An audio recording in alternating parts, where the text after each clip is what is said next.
Hi guys, welcome back to another video of $6 billion. Today we will have a brief review of Section 7 and 8. First, I will start with Section 7, Customer Value-Driven Marketing Strategies, Creating Value for Target Customers. Let's go through the contents outline. We have four main parts in this chapter. First, we have the marketing strategies, then the market segmentation, third, the market targeting, and the last one is differentiation and positioning. This figure shows the four major steps in designing a customer value-driven marketing strategy. In the first two steps, the company selects the customer that it will serve. Market segmentation involves dividing a market into distinct groups of buyers who have different needs, characteristics, or behavior. Market targeting consists of evaluating each market segment attractiveness and selecting one or more market segments to enter. In the final two steps, the company decides on a value propositions, which means how it will create value for target customer. Differentiations involve actually differentiating the full market offering to create superior customer value. Positioning consists of arranging for a market offering to occupy a clear, distinctive, and desirable place relative to competing products in the minds of target customer. We will discuss each of these steps in turn. Now let's start with market segmentation. We have four important segmentation topics: segmenting consumer markets, segmenting business market, segmenting international markets, and requirements for effective segmentation. There is no single way to segment a market. A marketer has to try different segmentation variables along or in combination to find the best way to view market structure. This table outlines the variables that might be used in segmenting consumer markets. Here we look at the major geographic, demographic, psychographic, behavioral variables. Geographic segmentation calls for dividing the market into different geographical units, such as nations, regions, states, countries, or cities, and even neighborhoods. Demographic segmentation divides the market into segments based on variables such as age, life cycle stage, gender, income, occupation, education, religions, ethnicity, and generations. Psychographic segmentation divides buyers into different segments based on lifestyle or personality characteristics. Behavioral segmentations divide buyers into segments based on their knowledge, attitude, use, or responses to the brand. Consumer and business marketers use many of the same variables to segment their markets. Business buyers can be segmented geographically, demographically, or by benefit sound, user status, usage rate, or loyalty status. Business marketers also use some of the additional variables, such as customer operating characteristics, purchasing approaches, situational factors, and personal characteristics. Companies can segment international markets using one or a combination of several variables. They can segment by geographic location, grouping countries by regions such as Western Europe, the Pacific Rim, South Asia, or Africa. World markets can also be segmented based on economic factors. Countries might be grouped by population income level or by their overall level of economic development. Countries can also be segmented by political and legal factors, such as the type and stability of government, receptibility to foreign firms, monetary regulations, and amounts of bureaucracies. Cultural factors can also be used, grouping markets according to common languages, religions, values, and attitudes, custom, and behavioral patterns. Clearly, there are many ways to segment a market, but not all segmentations are effective. There are some useful market segments, measurable. The size, purchasing power, and profiles of the segments can be measured. Accessible. The market segment can be effectively reached and served. Substantials. The market segments are large or profitable enough to serve. Differentiable. The segments are conceptually distinguishable and respond differently to different marketing mix elements and programs. Actionable, effective programs can be designed for attracting and serving the segment. So now let's move on to the third part of this chapter is the market targeting. First is the evaluating market segment and then is the selecting target market segment. In evaluating market segment, there are three key factors to consider. First is the segment size and growth, and then is the segment structural attractiveness, and finally is the company objective and resources. In the second box, selecting a target market segment consists of the set of the buyer who share a common list of the characteristics that the company decided to serve. So market targeting may be the carry out at the several level from the narrow to broad. They are the micro marketing, concentrated marketing, or niche marketing to ownership, and then is the differentiated or segmented marketing, and finally is the undifferentiated marketing or mass marketing. In undifferentiated marketing, the firm ignores the market segment differences and target the whole market with one offer. They focus on what is the common rather than what is the different. For example, the market offer the customer of all the same soy sauce products. In differentiating marketing strategy, a firm decided to target the several market segments and decide on the separate offer for each. For instance, Unilever Market to pace the brands, PS and Close-Up to compete the supermarket shelf. Concentrated marketing or niche marketing strategy instead of the going after a small share of the large market. A firm goes after a large share of one of the few smaller segments of the niches. For example, Johnson Baby aims to provide product for the babies or the children. Last but not least, micro-marketing is the practice of the tailoring products and marketing program to suit the taste of the specific individual in the local customer segment. Micro-marketing includes the local marketing and individual marketing. However, target marketing sometimes generates controversy and concern the biggest issues, usually involves the targeting of the vulnerable or disadvantaged customer with the controversial or potentially harmful product. An example for this is the McDonald's Happy Meal designed specifically for kids, have brought concern to parents that their children may fall into the unhealthy eating humans. So they responded by adding fruit to every meal and promoting Happy Meal only with milk, water, and cheese week for a 2 week span. Each year, McDonald's replaces the toy in each Happy Meal with children's book for education. You need to separate yourself, position yourself, and the necessary skill you have in a way that consumers are even required to fight from you through something called positioning maps. You will put yourself against your competitor, and the way you look at yourself competitors is to look at who is on LinkedIn as well. So in the brand new case, you will create a positioning map. Competitive advantage is an advantage over competitors gained by offering consumer greater values, either through lower prices or by providing more benefits that justify higher prices.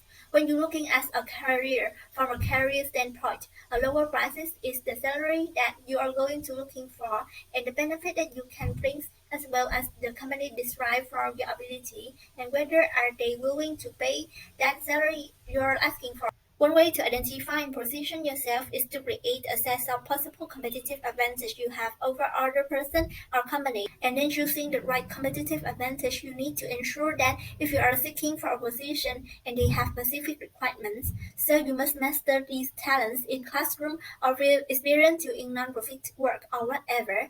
And after that, you focus on the right competitive advantage. This will attract the company. Then select your positioning station, which will signal that you are adjusting that market. As you can see from the picture on the screen, so the price in the picture could be salary. If you really want to acquire more, you would try to achieve the same salary with the same position and against your competitors. Or if you want to pursue a position that needs more experience, you may be ready to take a lower income.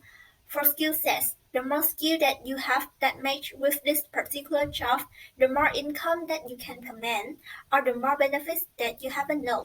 The other elements of brand positioning include the target, category, the main benefit, and support point.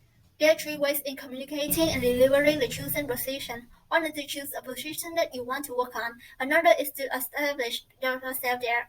When you're looking for a job, you may establish yourself through education, degree, specific skill, and non-profit that you have worked for or internship. The final step is maintaining that consistent performance and communication. Many companies look at what you did during college internship at the beginning of your career. Consider what non-profit in specific project that you might work for when you were studying, and then show that you have maintained performance.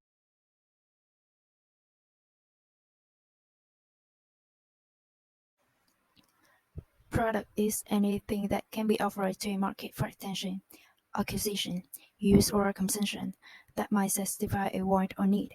Services are a form of product that consist of activities, benefits, or satisfactions offered for self that are essentially intangible and do not result in the ownership of anything. Today, as products and services are become more commoditized, many companies are moving to a new level in creating value to their customers' experience. For example, Apple is highly successful retail stores don't just sell the company's products, they create an engaging live, feel-good brand experience. Product planners need to think about products and services on three levels. The most basic level is the core customer value, which addresses the question, what is the buyer really buying? At the second level, product planners must turn the core benefit into an actual product. They need to develop product and service features, a design, a quality level, a brand name, and packaging. Finally, product planners must build an augmented product around the core benefit and actual product by offering additional consumer services and benefits. Products and services fall into two broad classes, based on the types of consumers who use them. There are consumer products and industrial products. There are four types of consumer products: convenience products, shopping products, specialty products, and unsold products. While industrial products have three main groups: materials and parts, capital items, supplies, and services. Broadly defined, products also include other marketable entities such as appearances, organizations, persons, places, and ideas. An example for organization marketing is the GE's long-running Imagination at Work campaign, markets the industrial giant as a company whose imaginative products and technologies are making a difference in the world. Moving to Objective 8.2, products and service decisions have three levels: individual product and service decision, product line decision, and finally a product mix decision. The first part is individual product and service decisions. The crucial selection in individual product and service decision consists of product and service attributes, branding, packaging, labeling, logo, and product support service. The first part is product service attributes, focus on quality, feature, and style. And let's look at iPhone. When you purchase it, you look forward to its performance and to operate consistently over time. This is product quality. The characteristics of the product and its capacity to meet promised client demands. Then look at the feature. Can the phone read voice messages? This is a feature of the product. Same with the iPhone. But now look at the appearance. That is style. The outlook and the experience of the product. Is it pretty enough? Is it the design strongly with the overall experience? Branding. A brand is a name, term, size, symbol, and design, or a combination of these that identify the maker or seller of a product or service. Let's take an example that the Lego Corporation. It is a successful brand because when people talk about or buy an assembly toy, they call it Lego. Packaging includes designing and producing the container or wrapper for a product. The main task of packaging is to communicate brand positioning and to close the sale. As you can see, the picture on the right side is the Newland bread. There are two different types of cookies, but the packaging design is almost the same. That making it difficult for customers to distinguish if they just glance at it. In the contrast, the figure on the left side is the Make Good brand. The packaging is quite impressive. Each type of cookie has a different packaging color, but still retain the characteristic of Make Good. Labeling is a part of packaging. It requires several things about the product: who made it, where it was made, when it was made, and its contents, how it is to be used, and how to use it safely. Logo is design graphic on packaging that represent the brand. The brand here are some iconic logos: Apple logo with an apple and a missing piece, and McDonald with the M golden arches. The final part is product support service. It happens when customers have a question or problems that need solving after the sale in order to keep customers satisfied and build lasting relationships. The second level is product line decision. A product line is a group of products that are closely related. The decision regarding the product line is the length, filling, and stretching. Product line length is the number of items in the product line. The line is too short if the manager can increase profits by adding items. It is too long if the manager can increase profits by dropping items. The product line filling involves adding more items within the present range of the line. And final one is product line stretching. Occurs when a company lengthens its product line beyond its current range. The company can stretch its line downward, upward, or both ways. The final level is product mix decision. A product mix consists of all the product lines and items that a particular seller offers for sales. Therefore, important dimension. Product mix, which refers to the number of different product lines the company carries. Product mix length refers to the total number of items that a company carries within its product lines. Product line depth refers to the number of versions offered of each product in the line. The last is the consistency of the product mix, refers to how closely related the various product lines are in end use, production requirements, distribution channels, and some other way.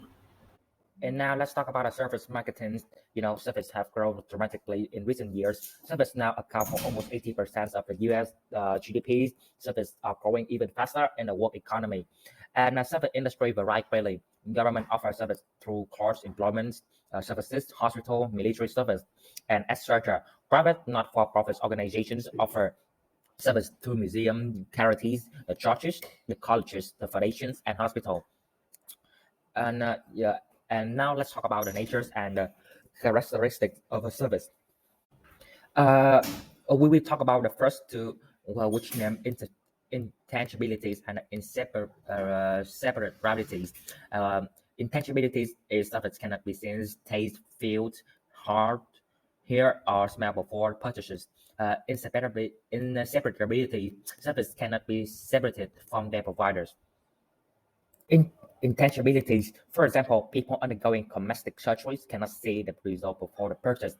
Unlike passengers have nothing but a ticket and a promise that they and their luggage will arrive safely at the intended destinations, hopefully at the same time to reduce the uncertainties. Buyers look for signals of service quality. They draw conclusions about quality from the place, people, price, equipment, and communication that they can see. Therefore, the service provider's task is to make the service tangible in one or more ways and send the right signals about quality. And the inseparability. If a service employee provide the service, then the employees become a part of the service, and customers don't just buy and use the service. They play an active role in delivery, customer co-production, makes providers, customer interaction, special features of service marketing. Both the provider and the customer affect the service outcome.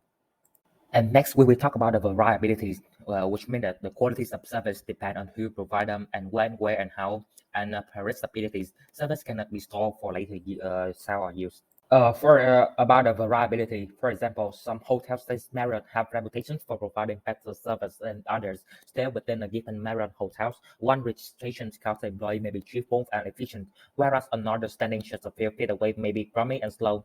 Even the qualities of a single Marriott employee service vary according to his or her energies and frame of mind at the time of each customer encounter. Some doctors judge patients for missed appointment. And about the perishability, some doctors judge patients for missed hour appointment because the service values existed only at the point and disappeared when the patient did not show up. The perishability of service is not a problem when demand is steady. However, when demand fluctuates, service firms often have difficult problems. For example, because of a rush hour demand, public transportation companies have to own much more equipment than they would if demand were more throughout the day. Thus, service firms often design strategy for production a better match between demand and supply. Hotel and resorts charge lower price in the off season to attract more guests. Yeah. In a service business, the customers and the frontline service employee interact to co-create the service. Effective interaction in turn depends on the skills of frontline service employee and on the support processes backing these employees. Thus, successful service company focus their attentions on both the customer and the employee. They understand the service profit chain, which links the service firm profits with employees and customer satisfaction. This chain consists of 5 links. The first one, internal service qualities, the certified and productive service employee, greater service value, certified and loyal customer, and the last one is the healthy service profits and growth. And next, we will move to the way how to build branding strategy, how to building strong brand. And the first step is brand positioning, which means that we have to focus on attributes, the benefit, the belief, and values. At the lowest level, they can position the brand on products attributes. A brand can be better positioned by associating its name with the desirable benefit. And the strongest brand go beyond attribute or benefits positioning. They are positioned on strong belief and value, engaging customer on a deep emotions level. And the next three step means the first one, brand name selections, which focus on the selections and protections. A good name can add greatly to the product success. However, finding the best brand name is a difficult task. The next one is the brand sponsorship, which the focus on the manufacturer's brand, private brand licensings, brandings, and etc. And the third one is brand development, line extensions, brand extensions, multi-brands, new brand.